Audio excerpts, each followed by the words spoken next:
Tuhan tetap abadi, tak akan berubah sampai selamanya. Ku tetap percaya, ku yakin Tuhan memberkati, ku yakin Tuhan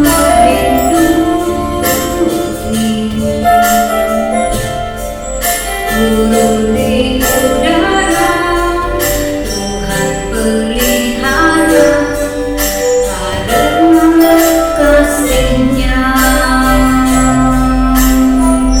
Tuhan selalu menolongku, selalu menjagaku,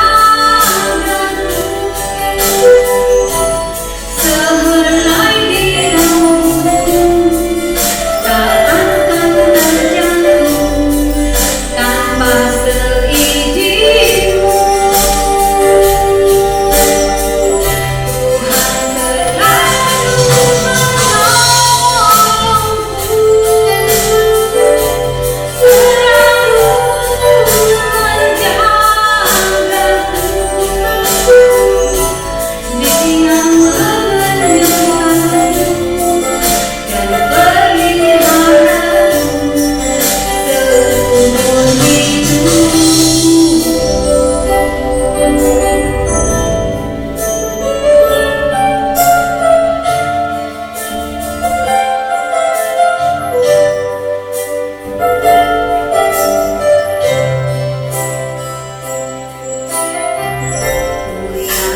Tuhan memberkati,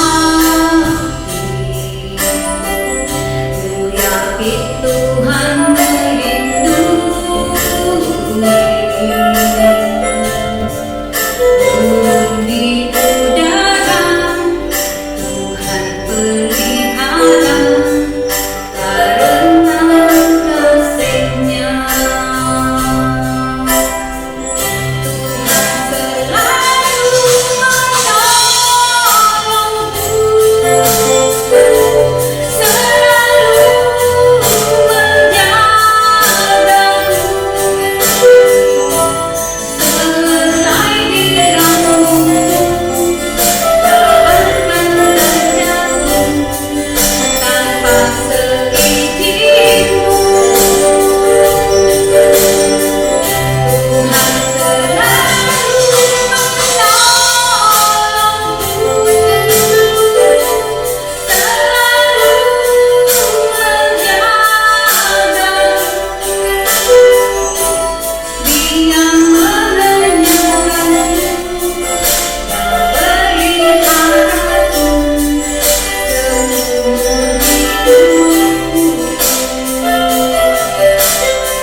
Shalom Bapak Ibu yang dikasihi Tuhan. Hari ini saya akan bawakan firman Tuhan dengan tema milikilah roh yang luar biasa.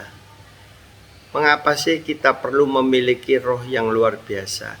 Karena orang yang memiliki roh yang luar biasa, dia itu menjadi sangat pandai, sangat cerdas, bahkan sangat bijaksana dan penuh pengertian.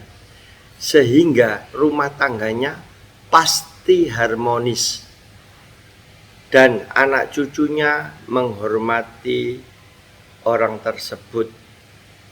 Bukan itu saja, studinya, pendidikannya akan berhasil, pelayanannya akan menjadi berkat bagi banyak orang, bisnisnya sukses luar biasa, bahkan Bapak Ibu, kesehatannya pun akan baik karena dia penuh pengertian, dia tidak sembarang makan. Di dalam Alkitab, kita perlu belajar kepada seorang yang memiliki roh yang luar biasa, yaitu Daniel. Menurut pengamatan saya, paling sedikit Daniel memiliki 3 hal. Yang pertama, Daniel itu berketetapan hati. Yang kedua, Daniel itu memiliki kerendahan hati. Dan yang ketiga, Daniel memiliki ketulusan hati. Kita akan uraikan satu persatu Bapak Ibu. Yaitu poin yang pertama tadi. Poin yang pertama yaitu Daniel memiliki ketetapan hati. Ayatnya ada di ayat Daniel pasal yang pertama ayat yang ke-8. Saya bacakan. Daniel berketetapan untuk tidak menajiskan dirinya dengan santapan raja dan dengan anggur dan yang biasa diminum raja. Dimintanyalah kepada pemimpin pegawai istana itu supaya ia tak usah menajiskan dirinya. Di dalam istana Bapak Ibu, orang yang makan sehidangan dengan raja itu adalah orang-orang yang berkedudukan tinggi. Daniel ini sesungguhnya adalah bangsa Yahudi. Dia ini asalnya bangsawan dari kerajaan Yehuda. Tapi karena kerajaan Yehuda ini dikalahkan oleh Nebukadnezar, raja orang Babel, maka Daniel dan kawan-kawan termasuk Sadrak Mesak Abednego diboyong ke istana Babel untuk dijadikan pegawai karena mereka memiliki keahlian khusus, misalkan seniman, tukang dan lain sebagainya. Bapak Ibu yang dikasihi Tuhan, Daniel ini dia menjaga kekudusan dirinya. Dia tidak mau makan makanan yang dihidangkan kepada raja, sekalipun itu menarik hatinya, menggoda hatinya. Tapi dia berketetapan hati untuk berpegang pada imannya. Dia tidak mau berkompromi dengan dosa apapun juga. Kalau kita pelajari Bapak Ibu, semua makanan yang dihidangkan di kerajaan Babel itu terlebih dahulu dipersembahkan kepada Dewa Babel, semacam dirituali atau didoakan untuk Dewa Babel, sehingga Daniel tidak mau memakannya. Bahkan Daniel seorang Yahudi punya kitab Talmud, ada beberapa makanan seperti babi dan ikan-ikan yang tidak bersisik dan yang berkeriapan di air tidak boleh dimakan. Daniel tahu barang-barang itu najis bagi dirinya, sehingga dia tidak mau tergoda untuk memakannya. Bapak Ibu, di zaman sekarang ini banyak godaan dunia yang diiming-imingkan kepada kita umat percaya, baik itu wanita, baik itu kedudukan, bahkan jabatan. Tapi harus mengorbankan iman. Itu sebabnya kita harus berketetapan hati untuk tidak tergoda oleh hal-hal yang demikian. Saya teringat seorang pengusaha yang tidak punya ketetapan hati, sehingga dia akhirnya jatuh. Bapak Ibu, waktu dia mengambil atau merekrut kepala keuangan, dia ngetes calonnya. 2 tambah 2 berapa? Orang calon pertama mengatakan 4. Terus ya tetap 4. Wah, orang ini terlalu saklek, nggak bisa diatur. Yang kedua, orang itu dites 2 tambah 2 sama dengan berapa? Wah, tergantung situasi dan kondisinya. Terus juga tergantung komisinya. Waduh, orang ini terlalu lihai, licik, ligap, licin, jadi tidak diterima. Yang ketiga, 2 tambah 2 berapa? Orang ini menjawab, saya terserah bos saja, yang penting saya bertugas mengatur laporannya. Wah, ini orang mudah diatur, enak, jadi bisa dipakai. Ternyata Bapak Ibu, setelah orang ini dimasukkan jadi kepala keuangan, perusahaannya ini semakin hari semakin merosot dan akhirnya jatuh. Karena orang yang tidak punya ketetapan hati mudah diombang-ambingkan oleh keadaan. Seperti firman Tuhan mengatakan, orang yang bimbang itu seperti ombak laut yang diombang-ambingkan oleh angin. Dan akhirnya perusahaannya ini bangkrut. Bapak Ibu, kalau hari ini kita mau memiliki ketetapan hati, kita tidak berkompromi dengan dosa apapun, maka pastikan Tuhan akan mengangkat kita dari atas segala bangsa. Kita akan naik dan bukan turun. Kita akan jadi kepala dan bukan ekor. Amin. Itulah poin yang pertama. Poin yang kedua, Daniel memiliki kerendahan hati. Kerendahan hati itu adalah tidak sombong. Kerendahan hati itu tidak menganggap dirinya unggul. Dan kerendahan hati tidak menganggap orang lain itu lebih rendah dari dirinya. Saya bacakan poinnya di Daniel pasal 2 ayat yang ke-28. Tetapi di sorga ada Allah yang menyingkapkan rahasia-rahasia. Ia telah memberitahukan kepada Tuanku Raja Nebukadnezar apa yang akan terjadi pada hari-hari yang akan datang. Mimpi dan penglihatan-penglihatan yang Tuanku lihat di tempat tidur ini ialah, nah Bapak Ibu, Daniel sesungguhnya dia sudah diberikan hikmat karunia untuk menyingkap dan membentangkan mimpi. Tapi ketika dia dipanggil oleh raja, dia disuruh membentangkan apa yang raja mimpikan. Ini tidak artinya saja, tapi pertanyaan yang sulit ini, apa yang dilihat raja dalam mimpi. Ini dikatakan orang kasdim, orang ahli nujum, ahli jambi, bahwa hal-hal yang demikian itu hanya dapat dilakukan atau dimengerti oleh para dewa. Kalau manusia tidak bisa. Namun Daniel walaupun mengerti, dia tetap tidak mencuri kemuliaan Allah. Dia mengatakan bahwa ada Allah di sorga yang sanggup membentangkan serta mengartikan mimpi. Kalau mengartikan mimpi itu banyak orang bisa karena ada buku 1001 tafsir mimpi. Seperti kalau digigit ular itu mau dapat jodoh. Kalau dikejar tuyul katanya mau dapat rezeki, itu omong kosong ya Bapak Ibu. Tapi Daniel tetap merendahkan dirinya. Dia mengerti hal-hal yang demikian. Bapak Ibu, orang yang merendahkan diri itu bukan rendah diri ya, tapi orang yang tidak sombong. Saya teringat seorang yang sangat sombong, yaitu Muhammad Ali, sang petinju legendaris. Muhammad Ali ketika terbang dari satu negara ke negara lain, dia menumpang pesawat terbang. Di sana ada pramugari junior yang berkata kepada dirinya, Pak, tolong sabuk pengaman dipakai. Tapi apa kata Muhammad Ali? Kamu enggak ngerti ya, saya ini the greatest. Saya tidak perlu pakai sabuk. Saya bisa mengamankan diri saya sendiri. Kemudian pramugari ini kehilangan kata-kata. Dia cari atau lapor kepada temannya yang lebih senior. Pramugari yang senior ini mendatangi Muhammad Ali dan berkata, maaf Pak, semua penumpang pesawat menurut peraturan penerbangan internasional harus mengenakan sabuk pengaman. Kemudian Muhammad Ali melirik pramugari ini dan dia dengan kesal menghentakkan kakinya ke lantai sambil berkata, saya ini Superman. saya bisa menyelamatkan diri saya sendiri.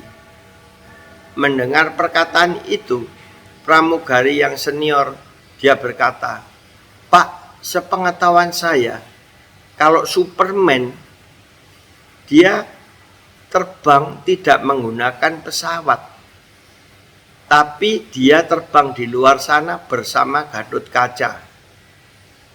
Lalu Muhammad Ali menundukkan diri, tanda dia kalah, walaupun tidak di ring tinju, tapi dia mendapat uppercut di kabin pesawat. Dan sebentar lagi ada suara ceklik, yaitu sabuk pengaman dipakai. Pramugari yang senior ini langsung dengan gaya dia berjalan kontes sambil mengibaskan rambutnya menuju kabin pilot. Orang yang merendahkan diri, firman Tuhan mengatakan akan ditinggikan. Lukas 18 ayat 14. Dan orang yang meninggikan diri akan direndahkan. Air hujan saja Bapak Ibu mengalirnya ke tempat yang rendah. Hari ini kalau Bapak Ibu mau merendahkan diri di hadapan Tuhan, pastikan hujan berkat surgawi akan dicurahkan kepada Bapak Ibu sampai berkelimpahan. Bapak Ibu, selanjutnya kita masuk di poin yang ketiga dan yang terakhir, yaitu ketulusan hati. Tulus hati itu bukan saja setia, tapi setia dan jujur. Saya akan bacakan ayatnya di Daniel pasal 6 ayat yang kelima. Kemudian para pejabat tinggi dan wakil raja itu mencari alasan dakwaan terhadap Daniel dalam hal pemerintahan. Tetapi mereka tidak dapat alasan apapun atau sesuatu kesalahan, sebab ia setia dan tidak ada didapati sesuatu kelalaian atau sesuatu kesalahan padanya.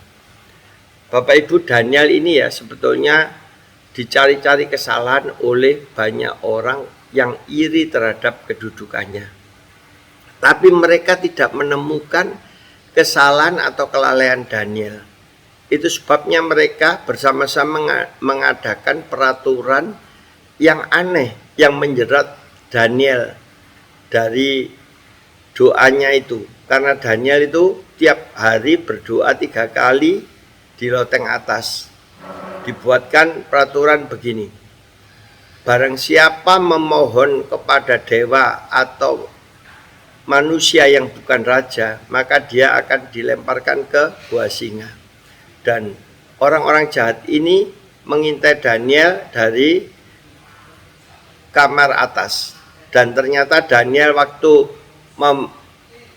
memohon berdoa kepada raja, dia ditangkap rame-rame, diserahkan kepada raja untuk dihukum.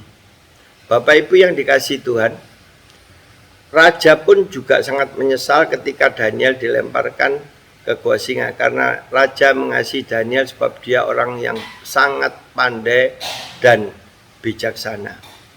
Tetapi saudara, singa-singa Yehuda, singa-singa Babel tidak bisa mengalahkan singa Yehuda. Memandang saja sudah ketakutan. Jadi Daniel tidak diapa-apakan, alias Daniel selamat dari gua singa. Bapak Ibu yang dikasihi Tuhan, saya teringat suatu cerita seorang suami mengadakan pengakuan terhadap istrinya bahwa ia pernah berzina. Dia berjanji tidak akan berzina lagi. Tetapi setelah selesai pengakuan suami, si istri ganti mengadakan pengakuan bahwa dirinya pun juga pernah berzina. Tapi dia, karena suaminya sudah bertobat, dia pun juga bertobat. Mendengar pengakuan istrinya ini, si suami tidak bisa menerima Bapak Ibu. Dia mengatakan dirinya, kok goblok ya, aku ditusuk dari belakang oleh istriku, tidak tahu. Bapak Ibu, memang goblok orang yang berzina itu. Karena di Amsal 6 ayat 32 katakan, barang siapa berzina, orang yang melakukan zina, ia tidak berakal budi. Artinya ya goblok itu tadi Bapak Ibu. Orang ini mau melakukan zina tapi tidak mau dibalas oleh istrinya. Bukan berarti saya menganjurkan harus skornya 1-1. Tapi di sini yang namanya tulus itu adalah kesetiaan tanpa syarat. Sekalipun dia tidak setia, dia harusnya tetap setia. Karena kesetiaan itu harus kita meniru kepada Allah kita yang setia. Sekalipun engkau tidak setia, dia adalah Allah yang setia. Bapak Ibu, kesimpulan daripada khotbah hari ini, kalau saudara mau memiliki roh yang luar biasa, saudara harus lakukan 3 hal tadi.